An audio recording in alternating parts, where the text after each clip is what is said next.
Welcome in bio की academy. हमने एक लेक्चर सीरीज स्टार्ट की है बायोलॉजी की क्लास 9 से 12 तक, जिसका आज हमारा थर्ड चैप्टर है बायोडाइवर्सिटी। बायोडाइवर्सिटी किसे कहते हैं और इसमें क्या क्या स्टडी होता है वो हम देख लेते हैं। सबसे पहले इसका इंट्रोडक्शन देख लें। इंट्रोडक्शन में कह रहे हैं कि क्या आपने कभी दुनिया में देखा है कि कितने ऑर्गेनिजम्स पाए जाते हैं और उनमें कितनी वैरायटी पाई जाती है, कितनी इकसाम पाई जाती हैं ऑर्गेनिजम्स के अंदर। Scientist believe that there are about 2 million different types of organisms in the world. Scientist ये मानते हैं कि पूरी दुनिया में 2 मिलियन किस्म इकसाम के ऑर्गेनिजम्स पाए जाते हैं। 2 मिलियन ऑर्गेनिज्म नहीं, 2 मिलियन इकसाम, यानी कि उनके किस्में 2 मिलियन तक होती हैं, ठीक है ना। इन पाकिस्तान के अंदर there are about 6000 kinds of plants. Pakistan के अंदर 6000 इकसाम के पौधे पाए जाते हैं एंड 23,000 टाइप्स ऑफ एनिमल्स, और 23,000 किस्म के जानवर पाए जाते हैं।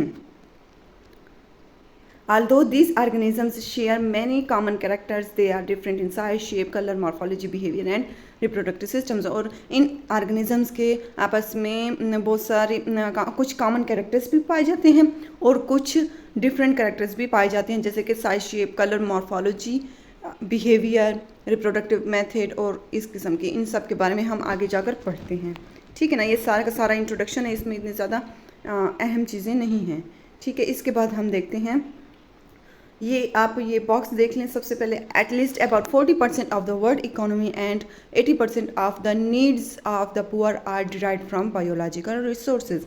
ये कह रहे हैं कि पूरी दुनिया की इकोनॉमी 40% इकोनॉमी और जो 80% जो गरीब लोग होते हैं उनकी जो ज़रूरियात हैं वो बायोलॉजिकल रिसोर्सेज से होती हैं, जैसे कि प्लांट्स और एनिमल्स हो गए। In addition the richer the biodiversity the greater the opportunity of medical discoveries, economical development and resources to new challenges. ये कह रहे हैं कि हम, इसका ये मतलब है कि अगर बायोडाइवर्सिटी ज़्यादा बेहतर होती गई और ज़्यादा बढ़ती गई तो इससे हमें हमारी जो मेडिकल डिस्कवरीज़ हैं, मेडिकल में जो डिस्कवरीज़ नई नई इजादात होती रहती हैं वो अच्छी होती जाएंगी, हमें नई अपॉर्चुनिटीज़ मिलती रहेंगी, इनकी इकोनॉमिक डेवलपमेंट भी होती रहेगी और रिसोर्सेज भी नहीं मिलेंगे, रिस्पॉन्सेज भी नहीं मिलेंगे, ताकि हम न्यू चैलेंजेस से आगे अपने आप को अवेयर कर सकें, ठीक है। इसके साथ साथ हम बायोडाइवर्सिटी को देख लेते हैं। The term biodiversity is derived from Greek word bio means life and diversity means variety within species and among species। ये कह रहे हैं कि बायोडाइवर्सिटी का जो लफ्ज़ है वो ग्रीक लफ्ज़ से लिया गया है। बायो मीन्स लाइफ, ये तो सबको पता है, and diversity means variety within a species के अंदर जो वेराइटी या चेंजेस पाई जाती हैं वो, एंड अमोंग स्पीशीज़ और दूसरी स्पीशीज़ के दरमियान जो वेराइटी पाई जाती है वो। ये कह रहे हैं कि डाइवर्सिटी एक ऐसी चीज़ का नाम है कि दो स्पीशीज़ के दरमियान जो चेंजेस पाई जाती हैं, जो वैरायटी पाई जाती है उसके बारे में, और स्पीशीज़ के अंदर जो चेंजेस पाए जाते हैं उसके बारे में जो पढ़ा जाता है वो डाइवर्सिटी कहलाता है, ठीक है ना। इसलिए बायोडाइवर्सिटी लाइफ के अंदर जो, अच्छा इसके आगे हम देखते हैं। So biodiversity may be defined as the variety of organisms present in different ecosystems. मुख्तलिफ इकोसिस्टम्स में जो ऑर्गेनिजम्स की वेराइटी पाई जाती है, मुख्तलिफ ऑर्गेनिजम्स पाए जाते हैं, उनके बारे में पढ़ने वाले को बायोडाइवर्सिटी कहा जाता है, ठीक है। इसके बाद आगे देख लेते हैं। Biodiversity is not distributed uniformly on the earth, ठीक है। बायोडाइवर्सिटी ये ऐसे नहीं है कि अर्थ में ज़मीन पर ऐसे बिल्कुल तकसीम हो कि ये चीज़ ऐसे यहाँ पर होगी तो वहाँ पर भी वैसे होगी, बिल्कुल ऐसे नहीं है, ठीक है ना। Biodiversity estimated that today's global biodiversity may consist of more than 100 kinds of organisms, 100 million kind of organisms means के आज की बायोडाइवर्सिटी की अगर हम बात कर लें तो 100 मिलियन किस इकसाम के ऑर्गेनिजम्स पाए जाते हैं। The biodiversity of an area, एक एरिया की बायोडाइवर्सिटी डिपेंड करती है ऑन क्लाइमेट, उसके क्लाइमेट पर, उसकी जो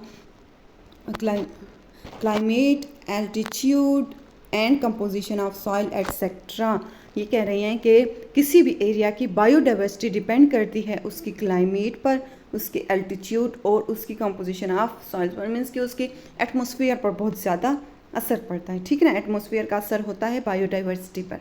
सिंपल वर्ड्स में अगर देख लें तो tropical region of the earth have richer biodiversity while polar regions have fewer species. ये कह रहे हैं कि गर्म इलाके जो होते हैं वहाँ पर बायोडाइवर्सिटी ज़्यादा पाई जाती है बनिस्बत ऐसे इलाके जो कि सर्द हों, ठीक है। पोलर रीजन जो सर्द हों वहाँ पर इतनी बायोडाइवर्सिटी नहीं होती। इम्पॉर्टेंस ऑफ बायोडाइवर्सिटी, इसके बाद हमारे पास आ जाता है इम्पॉर्टेंस ऑफ बायोडाइवर्सिटी। ये देखिए, following facts shows the importance of biodiversity, means के बायोडाइवर्सिटी की क्या अहमियत है हमारी दुनिया में, हमारी लाइफ में, ठीक है। सबसे पहला पॉइंट देख लें, ए food for human beings. Biodiversity से हमें फूड मिलती है, कैसे? Biodiversity provides high variety of food for human beings. Human beings के लिए बायोडाइवर्सिटी बहुत ज़्यादा तादाद में खुराक बनाती है या खुराक देती है। मिसाल के तौर पर हमारे पास crops, livestock, forestry, fish is an important source for food for human beings, ठीक है। क्रॉप्स, फसलें, लाइवस्टॉक ये जो भेड़ बकरियां हो जाती हैं, फॉरेस्ट्री में हमारे पास फ्रूट्स और वेजिटेबल्स आ जाते हैं, फिश जो पाई जाती हैं, ठीक है ना, वह पानी में, वो ये सारे के सारे ह्यूमन बींग्स की खुराक हैं, ठीक है। इसके बाद हमारे पास पॉइंट आ जाता है प्रोडक्शन ऑफ ड्रग्स मेडिसिन वगैरह के लिए भी यूज़ होता है। Biodiversity plays a vital role in human and animal health. इंसान और जानवरों की जो सेहत है उसमें बहुत अहम किरदार अदा करती है biodiversity. A wide variety of plants, animals and fungi are used as medicines. बहुत बड़ी तादाद पौधों की, जानवरों की और फंजाई की मेडिसिन्स के लिए इस्तेमाल होती हैं। मेडिसिन्स, अद्वियात, दवाइयाँ उनके लिए इस्तेमाल होती हैं। मेडिसिन्स, अच्छा इन्होंने कहा है मेडिसिन्स एंड एसेंशियल वाइटामिन्स, और वाइटामिन्स, ऐसे वाइटामिन्स जो कि इंसान के लिए बहुत अहमियत रखते हैं, ठीक है ना, उनके लिए यूज़ होती हैं। ड्रग्स, अब ड्रग्स कौन कौन सी हैं? ड्रग्स हमारे पास हैं, okay, streptomycin, neomycin, erythromycin are derived from fungi. ये तीन जो मेडिसिन्स हैं, स्ट्रेप्टोमाइसिन, नियोमाइसिन एंड इरेथ्रोमाइसिन, ये फंजाई से बनती हैं। Drugs like caffeine, morphine, quinine, ये जो हैं ये तीन ड्रग्स ये प्लांट्स से बनती हैं, ठीक है ना। इन्होंने सिर्फ थोड़ी सी एग्जांपल्स दी हैं, उसके अलावा बहुत ज़्यादा वाइड रेंज है एग्जांपल्स की, ठीक है। इसके बाद हमारे पास आ जाता है नंबर सी पॉइंट, ठीक है ना। हमने ए पॉइंट में क्या पढ़ा था? पॉइंट 1 में पढ़ा था कि बायोडाइवर्सिटी बहुत ज़्यादा अहमियत रखती है खुराक के तौर पर, ठीक है ना। हम इंसान जो हैं वो खुराक लेते हैं बायोडाइवर्सिटी से। दूसरी हमारे पास पॉइंट था कि हम मेडिसिन्स और ड्रग्स बनाते हैं बायोडाइवर्सिटी से, ठीक है ना, बहुत अहम किरदार अदा करते हैं। तीसरा है इंडस्ट्रियल बेनिफिट्स भी इंसान को होती हैं बायोडाइवर्सिटी से, कैसे वो देख लेते हैं। Biodiversity play an important role in the production of industrial materials. Industrial material बनाने में भी बहुत अहम किरदार अदा करती है। बिल्डिंग मटेरियल जैसा कि हो गया fibres, dyes, resin, gums, adhesives, rubber, oil, ये सारे के सारे इंडस्ट्रियल मटेरियल्स हैं जो कि प्लांट्स से बनते हैं, पौधों से बनते हैं, ठीक है। रिलेशन विद इकोसिस्टम, इकोसिस्टम के साथ क्या रिलेशन है बायोडाइवर्सिटी का, ठीक है। Biodiversity is the essential component of ecosystem. Biodiversity ecosystem का बहुत अहम कंपोनेंट है, अहम रुकन है जैसे कह सकते हैं। In an ecosystem species shows interaction with each other. Species जो है एक दूसरे के साथ इंटरेक्शन या फिर कनेक्शन शो करते हैं। Each species has a specific role in the ecosystem. Ecosystem के अंदर हर स्पीशी का एक ख़ास रोल होता है, एक ख़ास किरदार होता है। Loss of species make the ecosystem less productive. किसी भी एक स्पीशी का लॉस हो जाए तो फिर उससे इकोसिस्टम वैसा नहीं रहता जैसे पहले काम करता है, ठीक है। नेचुरल साइकिल फॉर एग्जांपल, इसकी एग्जांपल अगर ले लें तो हमारे पास इकोसिस्टम में नेचुरल कुदरती जो साइकिल पाए जाते हैं जैसा कि water cycle, nitrogen cycle etcetera, ठीक है। वाटर साइकिल जो पाया जाता है वो इकोसिस्टम का एक अहम रुकन है, ठीक है। इसके साथ नाइट्रोजन साइकिल भी है, going on in ecosystem, ecosystem के साथ साथ चलते हैं।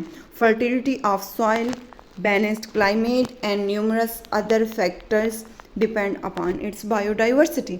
हमारे पास जो सॉइल है, जो मिट्टी है, उसकी फर्टिलिटी, बैलेंस्ड क्लाइमेट जो एटमॉस्फेयर या फिर हमारे पास मौसम है वो कैसे बैलेंस रखना है या कैसे बैलेंस रहता है।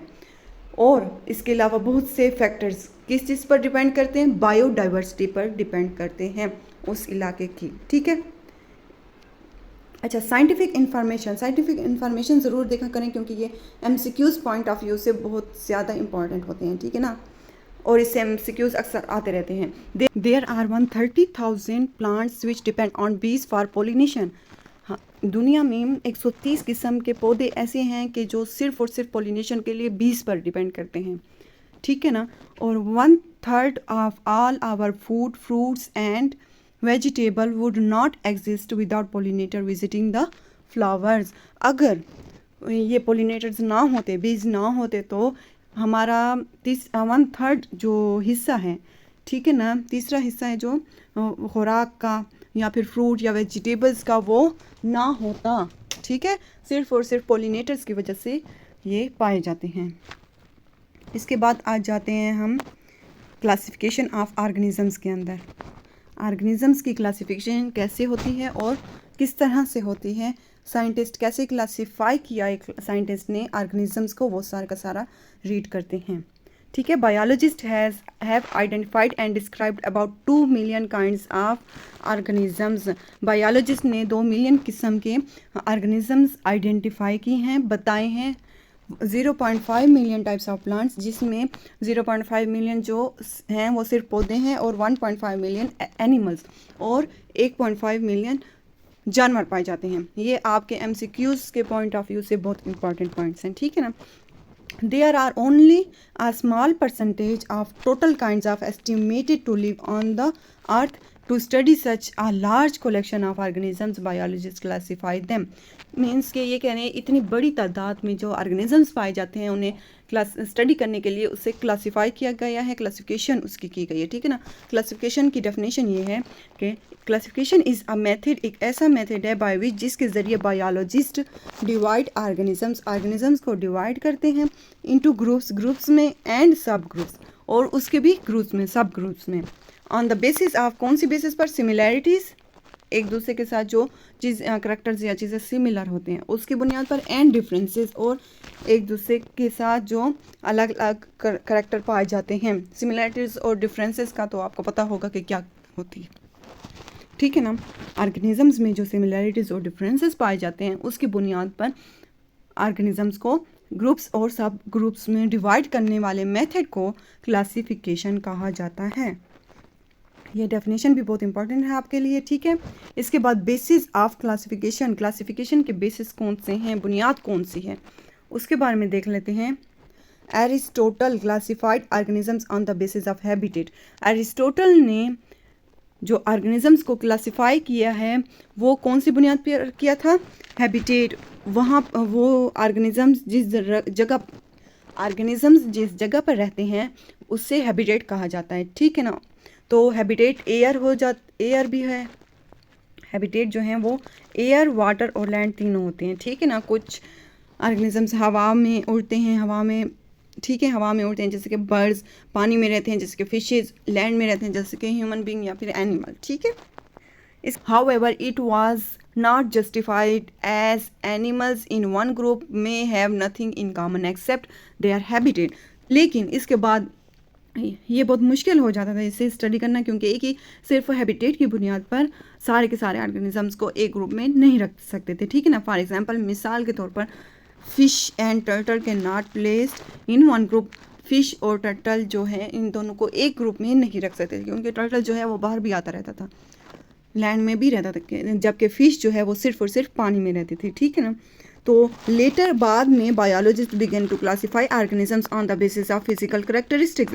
उसके बाद जो बायोलॉजिस्ट हैं उन्होंने ऑर्गेनिजम्स को क्लासीफाई किया उनकी फ़िज़िकल करेक्टरिस्टिक्स पर, करेक्टरिस्टिक्स खसूसियात, फ़िज़िकल जो दिखने, जो उनकी मॉर्फोलॉजी है, जो उनकी साइज, शेप वगैरह है, उनकी करेक्टरिस्टिक्स पर उन्हें क्लासीफाई किया था, ठीक है ना। तो इसमें हमारे पास आ जाते हैं सम ऑफ द करेक्टरिस्टिक्स, ठीक है, प्रोकैरियोटिक और यूकैरियोटिक, ठीक है। यूनिसेलुलर और मल्टीसेलुलर, ऑटोट्रॉफ्स और हेटेरोट्रॉफ्स। ठीक है, ये 3 मेन पॉइंट्स फिजिकल करेक्टरिस्टिक्स थे। ठीक है, प्रोकैरियोटिक ऐसे सेल जो कि ट्रू सेल ना हो, ठीक है ना, जो कि उसके फिर और बहुत ज़्यादा डिटेल में हम नहीं जाते। ठीक है, और यूकैरियोटिक, ठीक है, जो कि सही ट्रू सेल हो, उसमें सही सारे ऑर्गेनेल्स और वो सारे पाए जाते हैं। ठीक है, इसके अलावा यूनिसेलुलर और मल्टीसेलुलर, यूनिसेलुलर एक सेल और मल्टीसेलुलर डिफरेंट सेल्स, एक से ज़्यादा, 2 या 2 से ज़्यादा सेल्स पर जो पाए जाते हैं। ठीक है, उसके बाद ऑटोट्रॉफ्स और हेटेरोट्रॉफ्स। ऑटोट्रॉफ्स जो अपनी खुराक खुद बनाते हैं और हेटेरोट्रॉफ्स जो खुराक खुद नहीं बना सकते। ठीक है, इसके बाद हम देख लेते हैं, नेक्स्ट पेज पर जाते हैं। ठीक है, modern system of classification is based not only on the habitat and physical characteristics but also on genetics, anatomy, physiology and evolutionary history। ये सारे हिस्ट्री के बारे में पढ़ रहे हैं कि पहले उन्होंने सिर्फ और सिर्फ हैबिटेट की बुनियाद पर ऑर्गेनिजम्स को क्लासीफाई किया था, फिर उसके बाद उन्होंने फिजिकल करैक्टर्स की बुनियाद पर, और फिर आप कह रहे हैं कि मॉडर्न सिस्टम में हमने ना सिर्फ हैबिटेट और फिजिकल करैक्टरिस्टिक्स बल्कि जेनेटिक्स की बुनियाद पर, एनाटमी, फिजियोलॉजी और एवोल्यूशनरी हिस्ट्री, इन सब की बुनियाद पर ऑर्गेनिजम्स को क्लासीफाई किया डिफरेंट ग्रुप्स में। ठीक है ना, इसके बाद हमारे पास आ जाता है एम्स ऑफ क्लासिफिकेशन। क्लासिफिकेशन की जो अहमियत है उसके बारे में देख लेते हैं। एज डिस्कस्ड अर्लियर, ये कहने के जैसे कि पहले हमने डिस्कस किया था, classification is the arrangement of organisms on the basis of certain characteristics.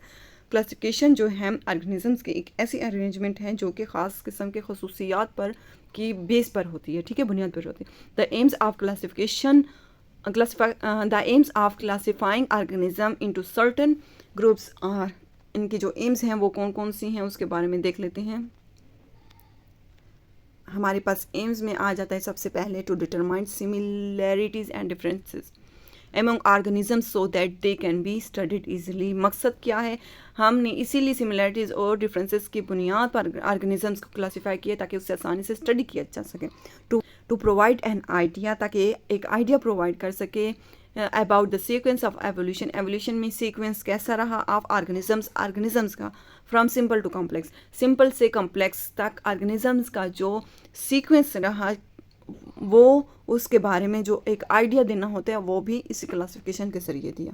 ठीक है ना, to express relationship based on common characters, common features की बुनियाद पर जो स्पीशीज का आपस में रिलेशनशिप है वो भी डिफाइन करना। ठीक है ना, ये मकसद था। इसके बाद to name and place the organism in a proper group, ताकि ऑर्गेनिजम्स को एक ख़ास किस्म के ग्रुप्स में रखना और फिर उन्हें ख़ास किस्म का नाम देना, ये भी क्लासिफिकेशन के अंदर आ जाता है। इसके बाद हमारे पास आ जाते हैं प्रिंसिपल्स ऑफ क्लासिफिकेशन। क्लासिफिकेशन के जो असूल होते हैं वो कौन से हैं उसके बारे में हम देख लेते हैं। Organisms are classified on the basis of apparent similarities among them. Organisms को क्लासिफाई किया गया ऑन द बेसिस ऑफ कौन सी बुनियाद पर, सिमिलैरिटीज़ की बुनियाद पर उनके दरमियान। Organisms are classified in one group are in closer groups if they have more homologous structures. Organisms को क्लासिफाई किया गया एक ग्रुप में या फिर उनके क्लोजर ग्रुप में, एक दूसरे के साथ क्लोज जो ग्रुप्स होते हैं उनमें, उनके होमोलोगस स्ट्रक्चर्स की वजह से। होमोलोगस स्ट्रक्चर्स का तो आपको पता होगा कि होमोलोगस स्ट्रक्चर्स किसे कहते हैं, ऐसे स्ट्रक्चर्स जो स्पीशीज़ के दरमियान एक जैसे हों, एक जैसे स्ट्रक्चर्स हों। ठीक है ना, उसे होमोलोगस स्ट्रक्चर कहा जाता है। इसके बाद हमारे पास आ जाता है point the anatomical features and evolutionary history is also considered during classification.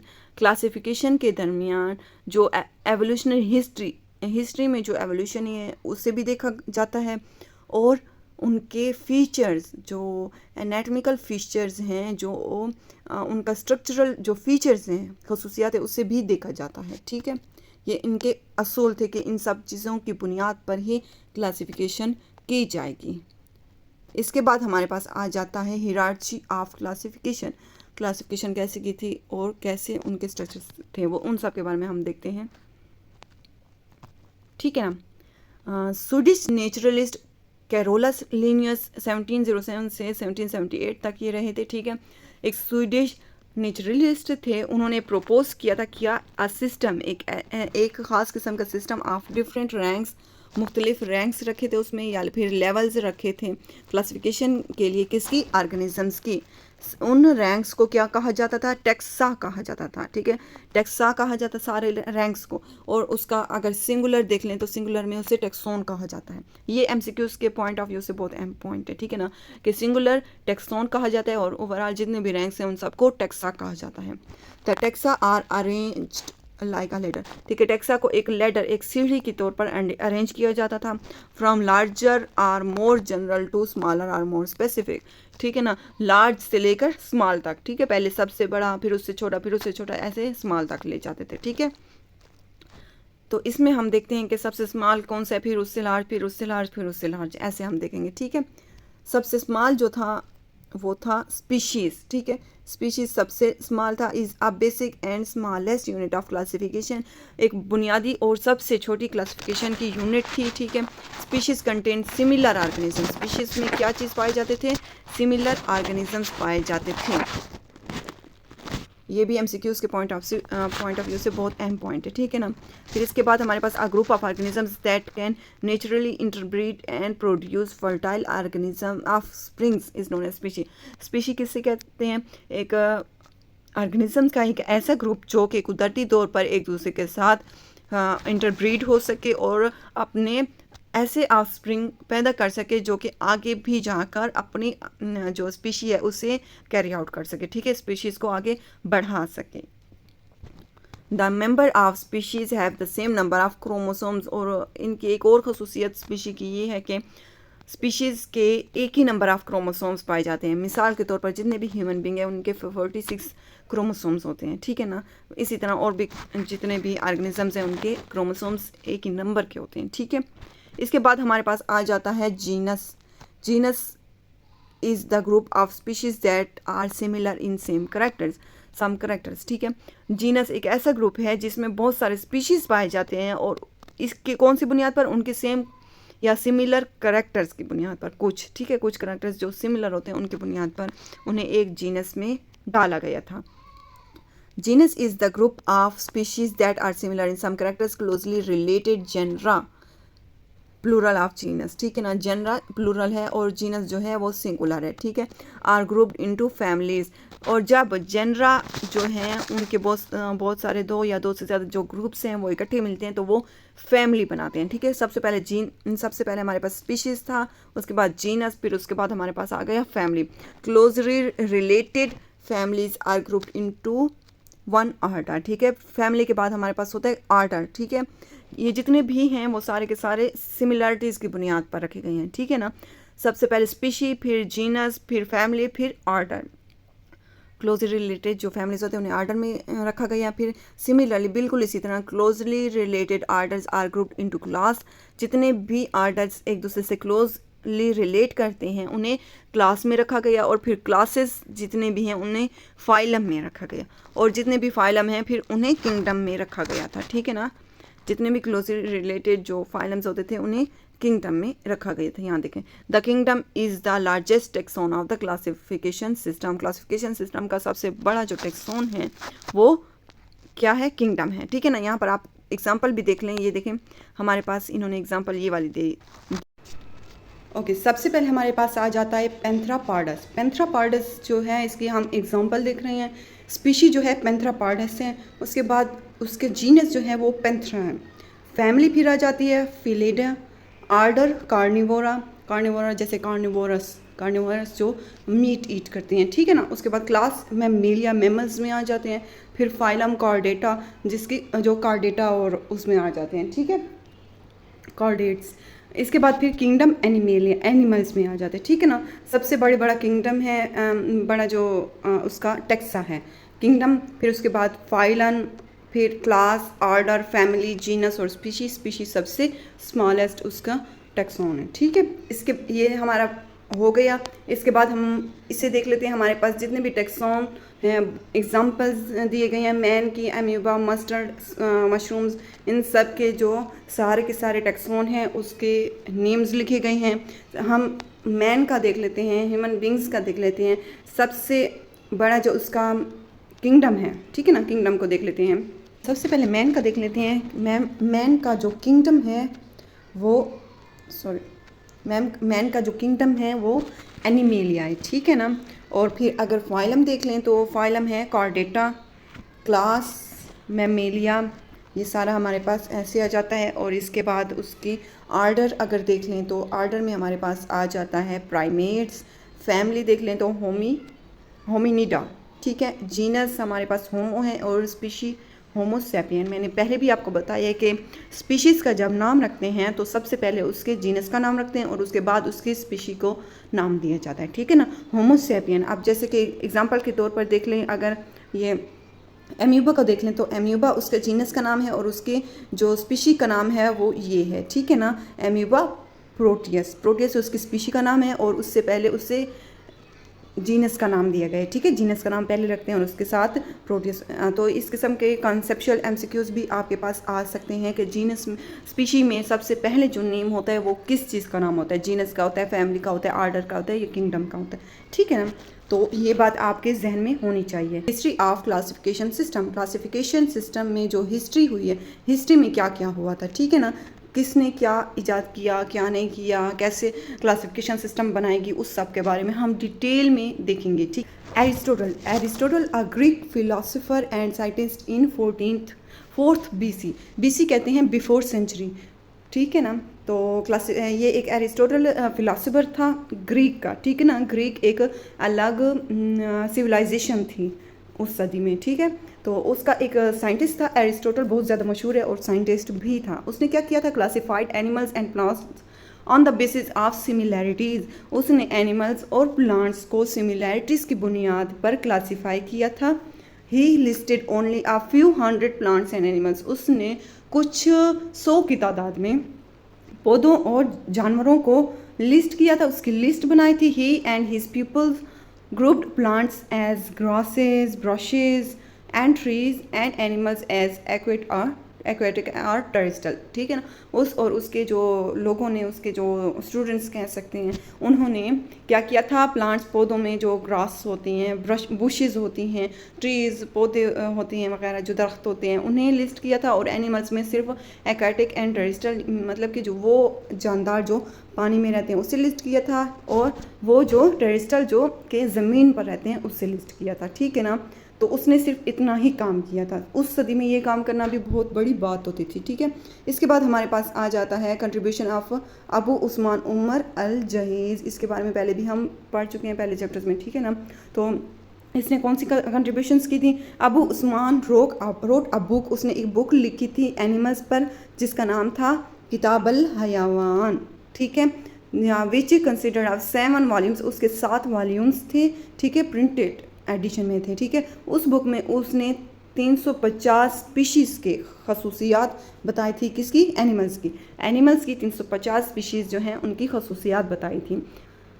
और उसके साथ साथ उसने आंट्स की जो ऑर्गेनाइजेशन है, सोशल ऑर्गेनाइजेशन है, ठीक है ना, सोशल बिहेवियर उनका कैसे होता है उसके बारे में बहुत डिटेल में लिखा था, ठीक है। तो he even knew that some insects are responsive to light and used this information to suggest a clever way of getting rid of mosquitoes and flies। और उसने ये भी बताया था कुछ इंसेक्ट्स के बारे में कि वो लाइट को रिस्पॉन्स करते हैं, लाइट जब आती है तो उससे रिस्पॉन्स करते हैं और उससे चालाकी से वो इंफॉर्मेशन जनरेट करते हैं कि कैसे बचा जा सके दूसरे जानदार से, ठीक है ना। ये छोटे छोटे इंसेक्ट्स जो होते हैं वो मस्कीटो और फ्लाइज और उनसे बचने की कोशिश करते हैं क्योंकि ये उन पर फिर फीड करते हैं, ठीक है। इसके बाद हमारे पास आ जाता है 2 किंगडम सिस्टम ऑफ क्लासिफिकेशन, ठीक है। वो 2 साइंटिस्ट हैं, उन्होंने बहुत ज़्यादा कंट्रीब्यूशन की थी क्लासिफिकेशन पर, ठीक है। उसके बाद सबसे पहले जो बनी थी वो 2 किंगडम सिस्टम ऑफ क्लासिफिकेशन बनी थी, ठीक है। इसके बारे में पहले भी हम पढ़ चुके हैं पिछले लेक्चर में, ठीक है ना, कि सबसे पहले 2 किंगडम सिस्टम ऑफ क्लासिफिकेशन बनी थी, ठीक है, हैबिटेट की बुनियाद पर। तो सबसे पहले ये देख लेते हैं। First systematic classification was proposed by Swiss scientist Carolus Linnaeus in 1753 में कैरोलस लिनियस एक स्विस साइंटिस्ट था, उसने सबसे पहले क्लासिफिकेशन दी थी इसकी। He arranged all the existing living organisms in 2 kingdoms. इसने सिर्फ और सिर्फ 2 किंगडम बनाए थे, उसमें जो जितने भी लिविंग ऑर्गेनिज्म है सबको रखा था, ठीक है ना। Kingdom Plantae and which include all the green plants, algae, fungi, bacteria. Kingdom Plantae में ये सारे के सारे प्लांट्स, एल्गी, फंजाई और बैक्टीरिया पाया गया था, ठीक है, उसने रखा था। बल्कि किंगडम एनिमेलियम में which includes are the unicellular as well as multicellular animals, जितने भी एनिमल्स पाए जाते हैं वो सारे के सारे उसने किंगडम एनिमेलियम में रखे थे, चाहे वो यूनिसेलुलर हो या फिर मल्टी सेलुलर हो, ठीक है। Limitation of two kingdom system of classification, ये क्यों इतना ज़्यादा यानी कि कामयाब नहीं हुई, ठीक है ना, उसकी लिमिटेशंस कौन सी थी, तो उसके बारे में हम सबसे पहले देख लेते हैं। सबसे पहले वाला यूग्लिना। इन किंगडम प्लांटे में जो यूग्लिना है वो उसके बारे में पॉइंट बनाए गए हैं कि यूग्लिना है प्लांट लाइक करेक्टरिस्टिक्स, ठीक है, उसकी प्लांट की तरह करेक्टरिस्टिक्स हैं, खसूसियात हैं। कौन सी खसूसियात हैं? प्लांट लाइक क्लोरोफिल, ठीक है, क्लोरोफिल उसमें है, as well as animal like characteristics, और इसके साथ साथ इसकी एनिमल की तरह भी खसूसियात हैं। कौन सी? Engulf food in darkness and lack cell wall, ठीक है ना, वो डार्कनेस में खुराक खाता है और सलवाल भी इसमें मौजूद नहीं है।